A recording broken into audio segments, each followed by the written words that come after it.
Hello guys, magandang buhay. Andito tayo ngayon sa aking munting farms, sa ating chicken farm.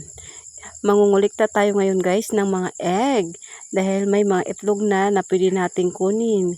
Kasi baka tukain na nila pag sobra ng dami. So ang isa nating inahin is nangingitlog na guys yung aming brown egg.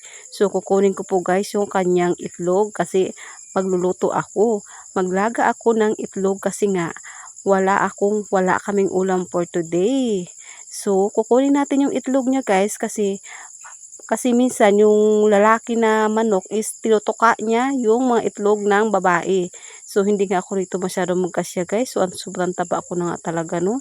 Sige, lamon pa, Snooki. Ay nako. Ayun nga guys, hindi ako halos magkasya yung pit ko na malaki. Charot lang guys, hindi yan ako malaki guys. Sakto-sakto lang. So, isara mo natin baka tumakas yung katukayo ko dito, yung akin chicken farm. Ito nga guys, nangungulikta na ako ng egg. So, sobrang lalaki ng mga itlog niya guys. Kumbaga ito sa palengke, ito ay jumbo. Oo guys, jumbo egg ito guys. Malalaki nga siya na klaseng itlog.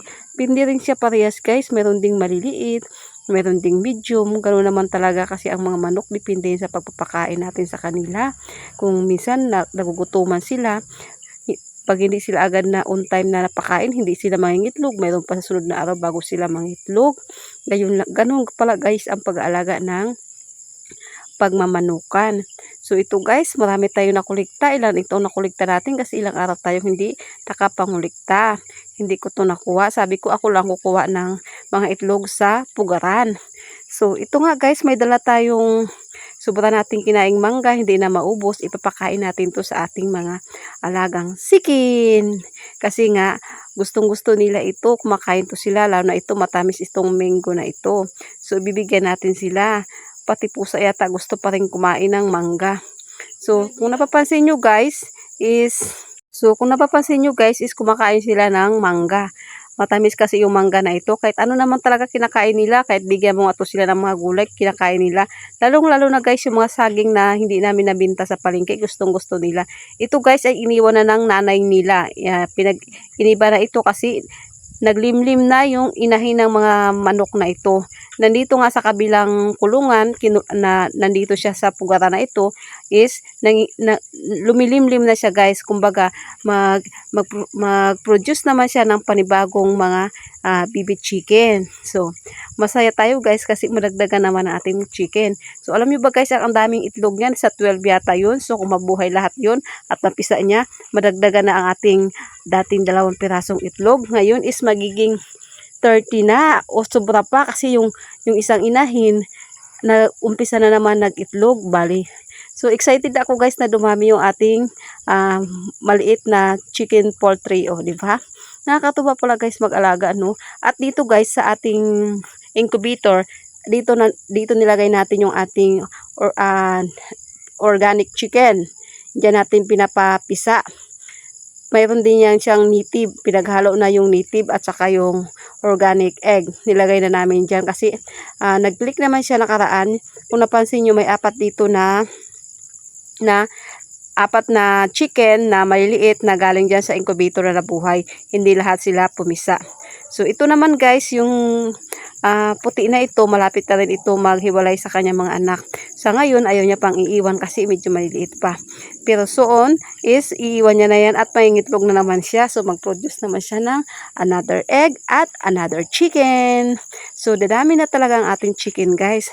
Pag dumami ito guys, i-update ko sa kayo guys. Ito pa lang ating brown egg guys, ay brown chicken guys na ano natin sa incubator, na napisa sa incubator yan. Isa yan. Bali apat yan siya. Nagbabrown na nga yung kanyang yung kanyang pakpak, yung kanyang katawan, yan sila guys, apat yan. Unti-unti na nagbabrown, di ba? Kasi sila yung mga nagpo-produce ng brown egg. So ayan guys, ang saya-saya, di ba? Kasi dito sa likod namin, hindi na kami bumibili guys ng egg kasi nga may libre na kaming itlog dito. Dati kung bumibili ako sa palengke, ngayon hindi na kasi nga may nagbibigay na sa atin ng egg. Hindi katulad dati, lalo na yung may pasok pa yung mga pasok pa estudyante, yung anak ko pumapasok pa.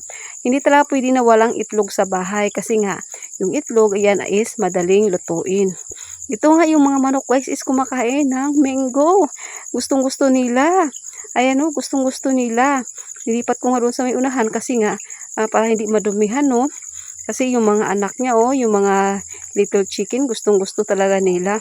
Wala yan silang kabusugan. Magastos din kasi ito guys sa pakain. Pero okay lang kasi nag-i-enjoy at kaya pa namang gastusan sa ngayon, di ba? So kung kayo guys is may balak na mag-alaga ng mga chicken, napakadali lang guys, pakainin niyo lang sila at wag niyo silang pagutumin. Ganun lang. So, kung atin silang pinapakinabangan, guys, dapat talaga natin silang pakainin kung gusto natin kung gusto natin mag-produce sila ng magandang itlog o palagi sila nagpo-produce ng itlog, kailangan talaga silang pakainin, hindi lang tayo lang ang kumakain.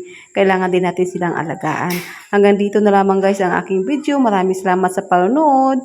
Hanggang sa muli. Paki-share at paki-follow po ang video na ito. God bless all. Thank you.